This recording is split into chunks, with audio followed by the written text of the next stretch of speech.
तेज दौड़ना हर कोई चाहता है, लेकिन हर कोई तेज नहीं दौड़ पाते हैं। दौड़ के अनगिनत फायदे हैं और साथ ही अगर आज के समय में कोई अपना करियर डिफेंस में बनाना चाहता है तो उसके लिए तो दौड़ बहुत ज्यादा जरूरी है। तो आज के इस वीडियो में हम लोग बात करने जा रहे हैं कुछ ऐसी तकनीक के बारे में जिसे अगर आप अपने ऊपर अप्लाई करते हो तो आपका जो दौड़ का स्पीड है वो बहुत ज्यादा बढ़ जाएगी। और साथ ही कुछ ऐसी गलतियों के बारे में बात करेंगे जो कि आप हर दिन करते हो और इन्हीं गलतियों की वजह से आपका दौड़ स्पीड नहीं हो पाता है। और इतना ही नहीं, साथ ही हम लोग ये भी बात करेंगे कि आपका दौड़ते वक्त आपके सांसें फूलने लगते हैं, आप बहुत ज्यादा थक जाते हो, तो आप इसे कैसे ठीक कर सकते हो। क्योंकि अगर आपकी सांसें नहीं फूलेगी तो आप बहुत दूरों तक बहुत स्पीड से दौड़ पाओगे। तो वीडियो को पूरा जरूर देखिएगा।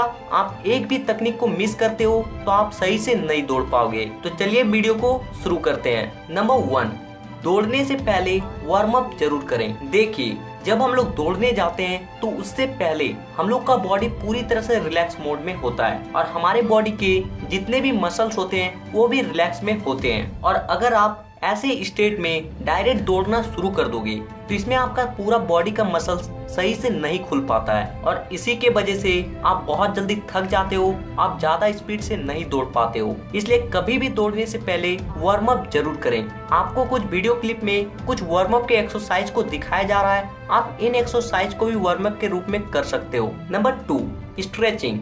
जिस प्रकार से वार्म अप हमारे बॉडी को लूज करने के लिए आवश्यक है, उसी प्रकार से स्ट्रेचिंग भी हमारे बॉडी के लिए बहुत ही ज्यादा जरूरी है। जैसे कि इसे आप एक एग्जांपल से समझो। अगर आपको मैं एक लोहे का रड दूं और उसे मोड़ने के लिए कहूं तो आप उसे बहुत ही मुश्किल से मोड़ पाओगे, लेकिन वहीं पे मैं एक रस्सी दूं तो आप उसे तुरंत ही मोड़ दोगे। ऐसा क्यों? क्योंकि वो जो रड है वो बहुत ही ज्यादा हार्ड है और वो रस्सी जो है वो बहुत ही ज्यादा मुलायम है। उसी प्रकार से हम लोग का बॉडी जब रिलैक्स मोड में होता है तो ये बहुत ही ज्यादा हार्ड हो जाती है। इसके जो मसल्स होते हैं वो एक दूसरे से पूरी तरह से जकड़े होते हैं और जब हम लोग स्ट्रेचिंग करते हैं तो हमारे मसल्स के बीच थोड़ा खिंचाव आता है और वो लूज हो जाती है। और इसके वजह से जब आप रनिंग करते हो तो आपके पैर और हाथ अच्छे तरह से खुल पाते हैं, आप लंबे लंबे कदम ले पाते हो। और साथ ही अगर आप स्ट्रेचिंग करते हो तो दौड़ने के बाद जो आपके बॉडी में पेन होता है वो भी आपको नहीं होगा। नंबर 3, ये टिप आप लोगों के लिए बहुत ही ज्यादा इम्पोर्टेंट है क्योंकि आप लोगों ने कभी ना कभी ये जरूर सोचे होंगे कि सही में दौड़ने का तरीका क्या है।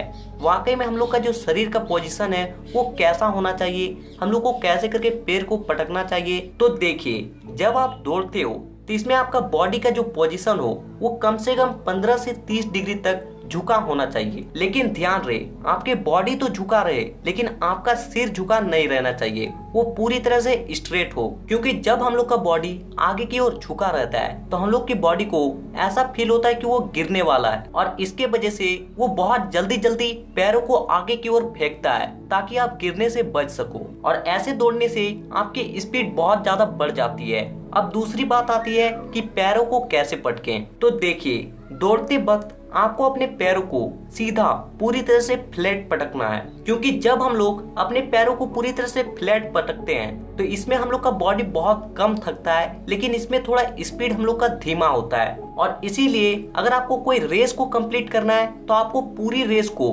फ्लैट ही पटक के दौड़ना है। लेकिन लास्ट के जो 100 से 150 मीटर जो बचे रहते हैं उसमें आपको अपने पंजे के सहारे दौड़ना है। क्योंकि अगर आप शुरू से ही अपने पंजों के सहारे दौड़ोगे तो आप बहुत जल्दी थक जाओगे और आपका रेस कंप्लीट होते होते आपका जो स्पीड होगा वो बहुत ही ज्यादा धीमा हो जाएगी। तो इसलिए ध्यान रहे कि जब भी आप रेस का शुरुआत करो तो उस समय अपने पैरों को सीधा पटकना है और जैसे ही अंत के 100 से 150 मीटर बचे उस समय अपने पंजे के भर से आपको पूरी जी जान लगा के दौड़ना है। नंबर 4, आप लोगों में से बहुत से लोगों का ये सवाल होता है कि दौड़ते वक्त नाक से सांसें लें या फिर मुंह से सांसें लें। तो देखिए, दौड़ते वक्त जितना ज्यादा आपका स्पीड जरूरी है उतना ही जरूरी है आपको सांस लेना।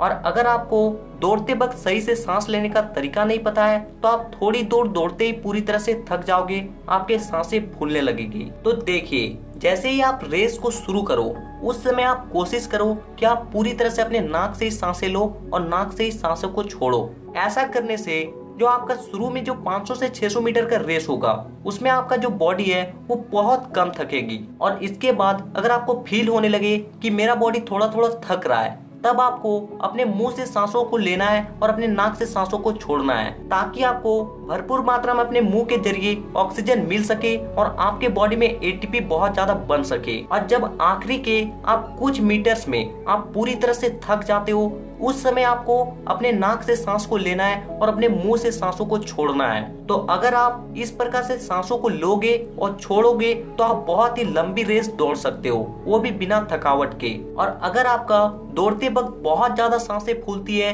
तो आप ओलोम विलोम का प्रयोग कर सकते हो। आपको इसे करने के लिए सबसे पहले जमीन में अपने रीढ़ की हड्डी को पूरी तरह से सीधी करके बैठ जाना है और अपने हाथ को अपने नाक के पास ले जाना है और अपने एक उंगली से अपने एक नाक को बंद करना है और नाक के दूसरे होल से सांस को लेना है। और उसी प्रकार से जैसे ही आप सांस अपने अंदर पूरी तरह से भर लेते हो तो नाक के दूसरे होल को बंद कर देना है और जिसे आप होल को बंद करके रखे थे आपको उसे खोल देना है और उस होल से अपने सांसों को पूरी तरह से छोड़ देना है। और इस प्रकार से आपको कम से कम दौड़ने से पहले 10 से 15 मिनट तक करना है। इससे आपकी सांसें फूलना तो बंद हो ही जाएगी, साथ में इसका और एक प्रॉफिट है, इससे आपका दिमाग भी बहुत ही ज्यादा शार्प और तेज होने लगेगा। नंबर 5, रेस को स्पीड दौड़ने के लिए आपके पैरों का मजबूत होना बहुत ही ज्यादा जरूरी है, क्योंकि अगर आपका पैर मजबूत होगा तो आप बिना किसी दर्द के आप आसानी से दौड़ पाओगे। इसलिए आपको हर दिन अपने पैर को मजबूत करने के लिए ये 2 एक्सरसाइज जरूर करना है। Number 1, squat. इस एक्सरसाइज को करने के लिए आपको हो सके तो आप कुछ हाथ में ले लो, नहीं तो आपको सिंपली आपको इस तरह से बैठना है और उठना है, बैठना है और उठना है। इसे आप अपने बॉडी के पावर के हिसाब से आप जितना कर सको आप करो। और नंबर 2, रूप जंपिंग। आपको रस्सी लेके कूदना है। आपको हर दिन 10 से 15 मिनट आपको रस्सी लेके ऐसे करके कूदना है। अगर आपके पास रस्सी नहीं है तो आप ऐसे भी कूद सकते हो। तो ये जो 2 एक्सरसाइज है, इसे करने से आपका जो पैर है वो बहुत ही जल्दी मजबूत हो जाती है। और अगर आपका पैर मजबूत होगा तो आप बहुत लंबे रेस को आसानी से दौड़ पाओगे। नंबर 6, दौड़ लगाने के लिए एक अच्छे कंपनी के जूते को ही खरीदें। और ध्यान रहे कि आपका जो जूता है आपके पैर से थोड़ा बड़ा होना चाहिए और थोड़ा चौड़ा होना चाहिए, क्योंकि आप लोगों में से बहुत से लोग ये गलती करते हैं कि वो बहुत ही पूरी तरह से टाइट जूते को पहनते हैं और इसके वजह से क्या होता है कि उसका जो पैरों में जो ब्लड सर्कुलेशन है वो पूरी तरह से धीमा हो जाता है और इसके वजह से उसके पैरों में सही मात्रा में ब्लड नहीं पहुंच पाता है और इस वजह से उसका पैर तुरंत ही थक जाता है। तो इसलिए ध्यान रहे कि जब भी जूते खरीदें तो अपने पैर से थोड़ा बड़ा खरीदें। नंबर 7, आपको एक लंबी रेस लगाने के लिए आपकी बॉडी में एनर्जी का जरूरत है और एनर्जी आपके बॉडी को आपके खान पान से मिलता है। आप जो डाइट लेते हो उससे एनर्जी मिलता है। तो देखिए, आपका डेली डाइट से आपके बॉडी को उतना ज्यादा एनर्जी नहीं मिल पाता है जितना को उसको दौड़ने के लिए चाहिए होता है। तो अगर आपको अपने दौड़ को बहुत ज्यादा बेहतर करना है तो आपको अपने डाइट में इन 3 चीजों को ऐड करना पड़ेगा। सबसे पहला चना, दूसरा मूंग और तीसरा सोयाबीन बीज। आपको इन तीनों को लेके रात में सोते वक्त आपको इसे फूलने दे देना है और सुबह उठते ही जब आप रनिंग के लिए जाओ, इसके जो पानी होता है आपको उसको पूरी तरह से पी जाना है। इससे आपका स्टेमिना बहुत ज्यादा बढ़ती है और अगर आपकी स्टेमिना बढ़ेगी तो आपकी सांसें भी कम फूलेगी और आप लंबी रेस दौड़ पाओगे। तो जब आप इस पानी को पी के दौड़ने चले जाते हो तो उसके बाद आपको उधर से आना है, पूरी तरह से फ्रेश हो जाना है और उसके बाद इसके फूले हुए पार्ट को खा जाना है। इन तीनों चीजों में प्रोटीन और फैट की मात्रा बहुत ज्यादा होती है और ये आपकी बॉडी को बहुत ज्यादा एनर्जी देता है। तो ये कुछ टिप्स थे जिसे आप अगर अपने ऊपर अप्लाई करते हो तो आई एम 100% श्योर आपको 1 मंथ में ही आपकी जो रेस करने की जो ताकत है वो पूरी तरह से बढ़ जाएगी। आपका जो रनिंग स्पीड है वो पूरी तरह से बढ़ जाएगी। आपकी जो सांसें फूलती है वो फूलना बंद हो जाएगा और आप एक बहुत अच्छा रनर बन पाओगे। तो आई होप कि ये